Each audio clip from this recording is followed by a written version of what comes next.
Greetings, and welcome to the Whispers of Wellness. I am your host, Coach Charlene, and I am so delighted that you are here. This is my show on all things well-being, where I share practical tools and tips to encourage you, to inspire you, to reprioritize your well-being. I also have experts that come on monthly just to connect and share all of the wonderful things that's going on.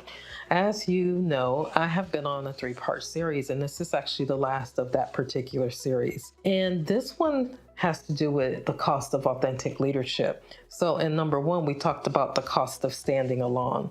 Number 2, the cost of consistency. And so now I want to tap into the last one. And the last one, I am talking about the cost of being a mirror. Now, I talked a little bit about that, or I alluded to it last time in episode number 2. But when you walk in authenticity, you hold up a mirror.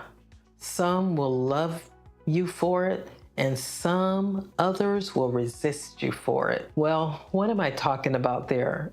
I like the fact that we hold up a mirror, because your brand should be, like I told you before, character consistent. It should be the same no matter it's rain, sleet, snow, sunny. Your brand should be the same. Authentic leaders become mirrors because your clarity reflects other people's confusion. Okay, I have to let that sit and resonate right there. Your clarity of who you are and how you're walking in your authority, your power, your presence, it reflects others' confusion. Oh my gosh, I know this so well. When I decided to be the kind of heart-centered leader that walks around in peace and love, oh my gosh, other leaders' confusion began to start shrieking. And I'm like, oh my gosh, you got to stop saying love. You got to stop doing this and doing that. But I continued to be consistent with my message. Hey, you're loved and appreciated. Hey, I am going to bring peace to this situation. I am walking in this presence that will actually shift the atmosphere from chaos to calm. And that's the type of leader that I was remembered for, and I am remembered for. And so I will read that one more time. When you walk in authenticity, you hold up a mirror. Some will love you for it, and others will resist you for it. Here's what I really want you to hear.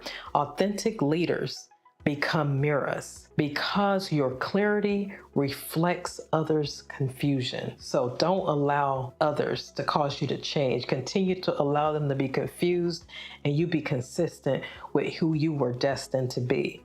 Your healing reflects others' unhealed parts. Oh my goodness, this is such a rich revelation that I learned. So when I got healed, my healing affected other people's unhealed parts.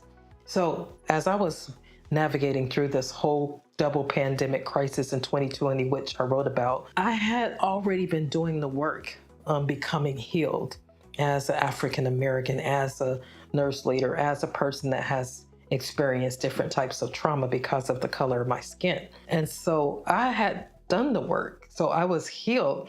So it was easier for me to navigate and have these courageous, compassionate, cultural conversations. And so I had a couple of peers that were like, Charlene, I am not saying anything because I'm hurt, and all of the things which I honor. I honor someone that's not able to talk about it because it was so painful and it was so traumatic.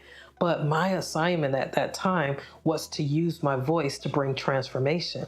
And so it caused the unhealed parts of others to say something because my healing was reflecting their unhealed parts. Fortunately, they were really close friends of mine, and I was able to help them through that healed part, that unhealed part to become healed. And so the other thing I want to say about that is your boundaries reflect where others have none. Now, when I began to start putting those boundaries in place, remember I told you about leaving home to start going home on time instead of staying there 10, 12, 14 hours a day. That took a process, and it took me a long time to get to that space. But there was a time where I had to say, okay, Charlene, if you're going to take care of yourself, you have got to reduce those hours.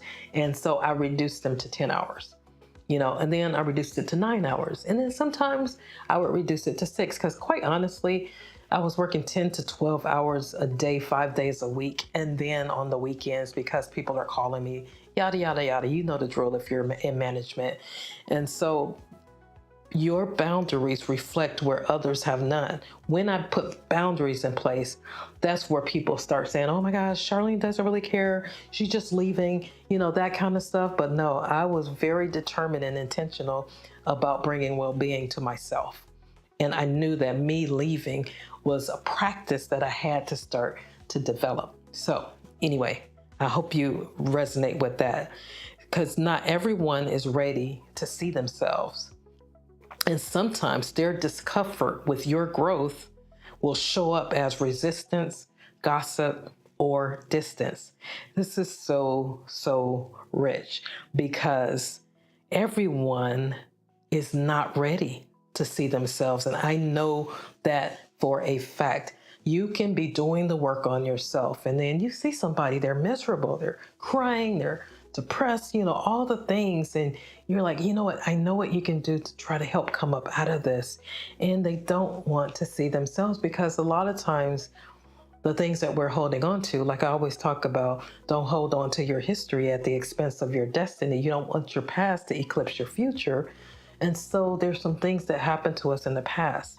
But if we're holding on to it, we're going to eclipse our future.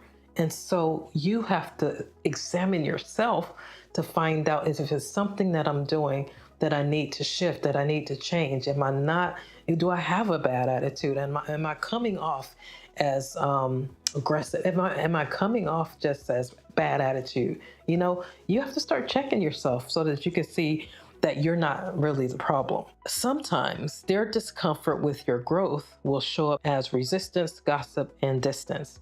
Because I'm operating from this flow, this love flow, I tended to get a little bit of resistance by sometimes people that were above me, because I had this love flow and I'm like just cruising and I'm just releasing love, because I'd rather release love than hate.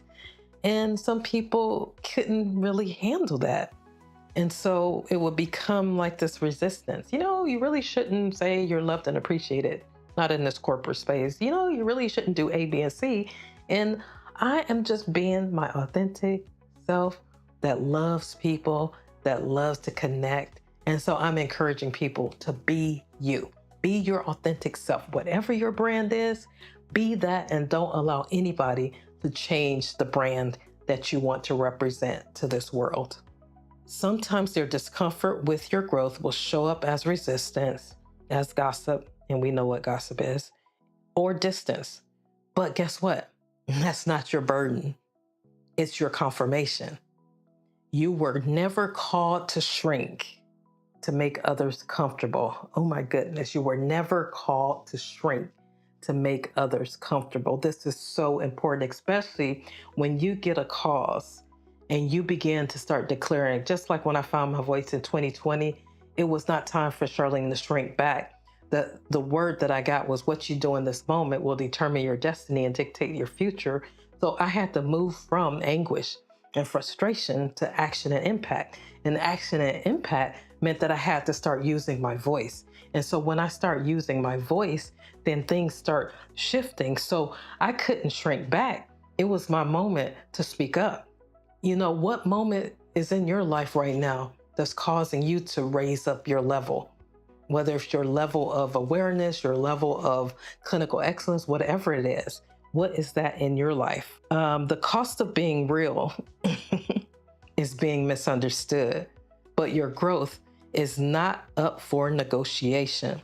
The cost of being real is being misunderstood, and it's okay. If people misunderstand you, that is their opinion of you.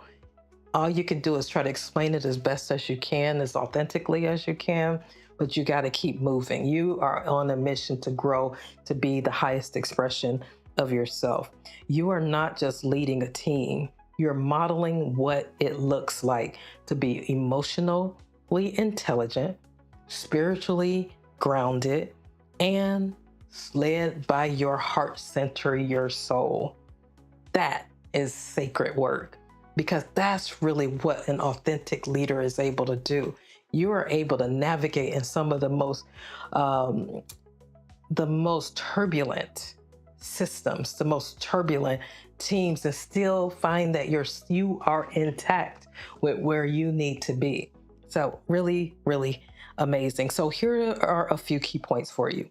Your alignment may agitate others, but it will also activate the right people. The right people will show up because they will be inspired by what you are doing. Leading with integrity forces others to reflect on their own behavior. Be okay with standing alone. If you're the only one doing it, do it anyway. And then the last one, your soul work will disturb any space that has normalized dysfunction. So you keep up the soul work, you keep up representing the brand. That will actually disturb the spaces that have already normalized dysfunction. You see, dysfunction is not a part of who you are. And so that's going to always agitate that particular group. So you continue to be authentic, leading from your heart, leading from your brand, representing who you want to show up as in the world every day, even in the midst of crisis, even in the midst of everything seems to be falling down around you. So, one question for you: where are you dimming your light to avoid becoming a mirror? Ooh, that's a heavy question. I want you to ask yourself that question. Where are you dimming your light to avoid being a mirror? I love being a mirror because I want love to reflect back in your face. When I look at you, I am looking into the face of another soul, another human being, and I hope I mirror the love that I have in my heart over to you. Stay connected to Whispers of Wellness. Make sure you subscribe. And then also join my Substack community because we're getting ready to start doing some really amazing things. And thank you for listening to this 3-part series. I would love to hear your comments. Did any of this resonate with you? Make sure that you like and subscribe and also share with someone that needs to hear this. Okay, thank you so much. And remember, well-being starts from within. And this is what we're doing. We're doing the inside out job. All right, thank you so much. And I'll talk to you soon.